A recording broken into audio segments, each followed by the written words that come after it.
진ям입니다. 오늘은 여러분들께 제가 픽포켓 같은 걸 당했던 얘기를 들려드리려고 합니다. 많은 사람들이 걱정하시는 대로 정말 여러분, 눈 감으면 코 베어가는, 아니지, 눈 떠도 코를 베어가는 곳입니다. 정신을 빠릿빠릿하게 잘 차리고 지냈다고 생각을 하거든요. 그래서 그런지 정말 눈 뜨고 코 베어갈 상황에서도 몇 번을 모면한 적이 있었어요. 오늘은 그 얘기도 들려드리고 제가 결국엔 소매치기를 당한 이야기도 들려드릴게요. 그때 언제였냐면 친구들이랑 이제 술 마시려고 바에 갔는데, 작은 시골 마을이다 보니까 학생들이 술을 마시러 모이는 데가 정말 딱 한 군데인 거예요. 플룸이라고 해서 번화가가 하나가 있었는데, 거기에 있는 술집에 모든 대학생들이 그날 모여서 노는 거예요. 그러다 보니까 거의 모든 술집이 모두 사람들로 바글바글하고 소란스러웠어요.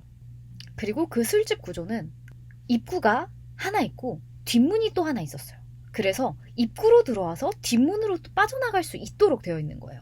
입구를 지나쳐서 뒷문으로 가려면 카운터를 지나가야 하는 형태였어요. 그래서 저는 크로스백을 메고서 제가 마실 술을 사려고 카운터 앞에서 기다리고 있었어요. 제 순서를. 사람들이 들어와서 입구로 들어와서 뒷문으로 빠져나가는 거야. 그렇게 해서 지름길로 가려고 사람들의 행렬이 좀 있었어요. 근데 어떤 여자애가 미안해 하면서 지나가는데 제 가방을 만지는 거예요. 근데 저는 다행히도 이렇게 잡고 있었어요. 열리지 않도록. 근데 제가 이렇게 잡고 있을 때 그 여자애가 지나가면서 이거 이렇게 하는 거를 느낀 거예요. 그 여자랑 눈이 마주쳐. 뭐 하는 거지? 라는 생각이 들어서 그 여자애도 저랑 눈이 마주치고 당황하더니 갑자기 빠르게 또 가더라고요. 쳐다보지도 않고. 아마 그 친구는 그렇게 지나가는 틈을 타서 제 크로스백에 손을 넣어서 지갑이든 돈이든 뭔가를 가져가려고 했던 것 같은데, 그게 잘 안 됐던 것 같아요. 제가 이렇게 잡고 있어서 실패한 거겠죠. 저는 그거에 대해서 굉장히 뿌듯하고 자랑스럽게 생각하는데, 아무리 생각해도 괘씸하네요. 남의 가방을. 아무튼 저는 그래서 거기서 잘 넘겼답니다. 한 번은 제가 릴로 혼자 여행을 갔던 때가 있었어요. 혼자 여행을 하는 거를 추천을 하진 않아요. 위험한 일이 발생할 수도 있으니까. 하지만 저는 했어요. 심지어 막 플릭스버스, 블라블라버스 뭐 이런 것도 탔어요. 여러분 그러지 마세요. 저는 싸게 가려고 그랬던 거고. 아무튼 제가 릴로 혼자 여행을 갔을 때 일이었어요. 플릭스버스 타가지고 혼자서 잘 오긴 왔어요. 그리고 혼자서 되게 잘 놀았어요. 심지어 자는 것도 유스 호스텔 이런 데다 묵었어요. 유스 호스텔이라는 거는 한 명당 방이 하나가 배정되는 게 아니라 기숙사처럼 도미토리 형식으로 많은 투숙객들이 한 방에 배정이 되어서, 심지어 남녀 혼숙이 되기도 하고 2층 침대, 3층 침대 이런 데서 자게 되는 거예요. 그런 다인실 유스 호스텔 같은 경우에는 사물함이 하나씩 배정이 돼요. 왜냐하면 침대 위에다가 짐을 두면은 물건이 없어지는 일이 당연히 생길 수 있잖아요. 자는 데니까 CCTV를 설치하기도 쉽지가 않고, 사물함을 또 잠글 수 있게 하는 것도 중요한 거죠. 자물쇠를 꼭 가지고 다니세요. 거기서는 자물쇠를 제공을 해주지 않습니다. 요즘 유스 호스텔 같은 경우에는 되게 잘 되어 있는 경우가 많아서 자물쇠 없이도 이렇게 번호를 돌려서 잠그고 열 수 있는 경우가 많아요. 하지만 완전 방심은 금물. 그거를 또 뜯어가지고 남의 물건을 훔쳐가는 투숙객들이 있다고 하네요. 저는 실제로 다른 한국인 분이 유스 호스텔 같은 데 묵었다가 짐을 다 도둑 맞았다는 얘기를 들은 적이 있어요. 노트북이나 여권, 체류증 이런 것들을 다 도둑 맞아서 행정 절차도 복잡하고 재발급 받는데 비용도 들고, 그래서 굉장히 고생을 했다는 얘기를 들은 적이 있어요. 미술관도 가고 그렇게 잘 지내다가 이제 돌아갈 시간이 돼서 또 플릭스버스를 타러 가게 됐어요. 근데 조금 여유롭게 와서 저는 남는 시간 동안 플릭스버스 정류장 바로 옆에 있는 기차역에서 시간을 좀 보내게 되었는데요. 우선은 제가 기차역 홀에 앉아서 아이패드로 뭘 하고 있는데 어떤 9살, 8살 정도 된 것 같은 꼬마 여자아이가 저한테 다가와서 불어로 간단한 질문을 하더라고요. 저도 간단하게 대답을 했어요. 근데 그랬더니 이제 갑자기 문장을 엄청 길게 얘기를 하더라고요. 제가 프랑스어를 알아듣는구나 한 건지. 근데 그거는 너무 길기도 하고 빠르게 말해서 못 알아들었어요. 파동? 뭐 이런 식으로 되물었는데 아 그러면 영어로 해줄까? 그러면서 영어로 뭐라고 얘기를 하는 거예요. 그래서 저는 프랑스어보다는 영어가 조금 더 편해서 영어로 대답을 해줬어요. 근데 제 대답이 굉장히 짧고 제 발음이 너무 한국스럽지도 않음에도 불구하고 이 꼬마 여자애가 못 알아듣겠으니까 다시 좀 얘기해달라. 뭔가 다시 좀 얘기해달라. 계속 반복을 하는 거예요. 근데 뭔가 그 집요함이 의도된 것 같다는 느낌을 받았어요. 뭔가 부자연스럽다. 이걸 못 알아들을 리가 없는데? 라는 생각이 들었어요. 그리고 그래도 저는 아기가 물어보는 거니까 다시 한번 얘기해주려고 몸을 기울이는데 아기가 그냥 가더라고요. 제가 몸을 기울이는 걸 보더니. 이상하죠? 계속 다시 얘기해달라고 했으면서 제가 몸을 기울이니까 간 거예요. 알고 보니까 제 뒤에 이 아이의 보호자가 있었던 거예요. 이 여자애가 저의 주의를 끄는 동안 제 물건, 아이패드라든지 제 핸드폰 등을 가져가려고 했던 거예요. 뒤에 제 물건을 노리고 있는 사람이 있다는 거를 몰랐는데 본능적으로 아이한테 대답을 해주기 위해서 몸을 기울일 때 핸드폰이랑 아이패드를 잡고 몸을 기울였어요. 근데 제가 이거를 다 쥐고서 아이한테 대답을 하려고 하니까 아 이거 못 훔치겠다 싶어가지고 그냥 간 거예요. 저는 그거를 제 뒤에 서 있던 사람이 저쪽까지 가가지고 아이한테 말을 걸고서 둘이서 다시 뭔가 계획을 짜고 있는 걸 보고서 알았어요. 이제야 좀 모든 것들이 맞춰지는 것 같더라고요. 약간 이 여자애도 그런 것 같았어요. 약간 아 너의 영어는 너무 구려서 못 알아듣겠으니까 다시 해봐 하면서 나를 감정적으로 동요를 시켜서 핸드폰이나 소지품에 주의를 기울일 수 없게끔 하려고 했던 것 같아요. 근데 저는 별로 화가 안 났었어요. 그래서 어린아이를 통해서 사람들의 경계심을 낮춘 다음에 그런 식으로 도둑질을 하는 경우도 있으니까 이것도 굉장히 주의하셔야 합니다. 이 아이가 자기가 하고 싶어서 하는 느낌이 아니었고 포기하고 갈 때도 뭔가 죄책감이 보였었어요. 그 아이한테서. 이런 두 가지 일이 있었지만 저는 제가 프랑스에 온 지 얼마 안 됐을 때 파리에 다른 교환학생 친구들하고 갔다가 제 백팩을 한번 도둑 맞은 적이 있었어요. 어떻게 된 일이었냐면 파리에 여행을 온 4명의 외국인들은 다 외국인이었어요. 프랑스인이 한 명도 없고 남아공에서 온 친구, 인도에서 온 친구, 이탈리아에서 온 친구, 나 이렇게 해가지고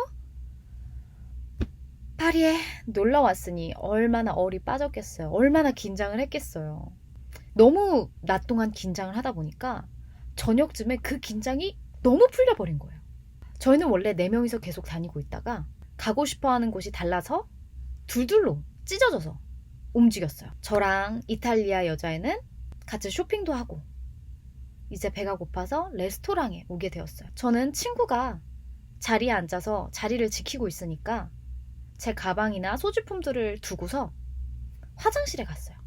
근데 화장실에 갔다가 한 2분 정도 있어서 그 여자애한테 갑자기 전화가 오는 거예요. 바로 옆인데 왜 전화를 했지? 하고 받았는데 너 지금 어디야? 큰일 났어. 너 일단 빨리 와. 이러는 거예요. 뭐지? 싶어서 저는 어안이 벙벙해서 일단 끊고 바로 나왔죠. 근데 그 여자애가 갑자기 저한테 사과를 하는 거야. 미안해. 어떡해. 지금 네 가방을 누가 훔쳐갔어. 아니 어떡해? 너가 거기 앉아있었는데 도대체 어떡해? 라고 했는데 그 남자가 신발끈을 묶는 척하면서 저희 식탁 옆에 쭈그려 앉았다가 일어나면서 제 백팩을 가지고 간 거예요. 근데 그거를 그 여자애가 발견한 게 아니라 웨이터가 그거를 알아차리고 저희 쪽에 알려준 거예요. 방금 나간 남자 니들 물건 가져간 거 아니야? 너희 뭐 없어진 거 없어? 라고 해서 그 친구가 지연이 가방 해서 저도 알게 된 건 거예요. 이미 상황은 종료된 거잖아요. 제가 왔을 때 가방 없고 이미 나갔다는 거잖아요. 레스토랑에서. 야, 그럼 난 어떡해? 라는 표정으로. 그래서 그럼 저는 어떻게 하죠? 못 잡아요? 막 이런 식으로 물어봤었어요. 근데 진짜 너무너무 친절하신 게 같이 찾아주겠다 그러면서 자기가 얼굴을 봤으니까 그 남자를 찾아주겠다면서 같이 나와주셨어요. 같이 나와서 그 밤거리를 같이 골목을 막 돌아다니는 거예요. 저랑 그분이랑. 근데 그분은 그 손님의 얼굴을 봤대요. 웨이터를 하시면서 그분을 계속 봤던 거죠. 근데 저는 누군지 모르겠으니까 그냥 제 가방을 메고 있는 사람만 열심히 찾으려고 했어요. 근데 이 골목 저 골목으로 돌아다니다가 어떤 골목에서 이러면서 웃고 있는 남자가 있었어요. 백팩을 메고.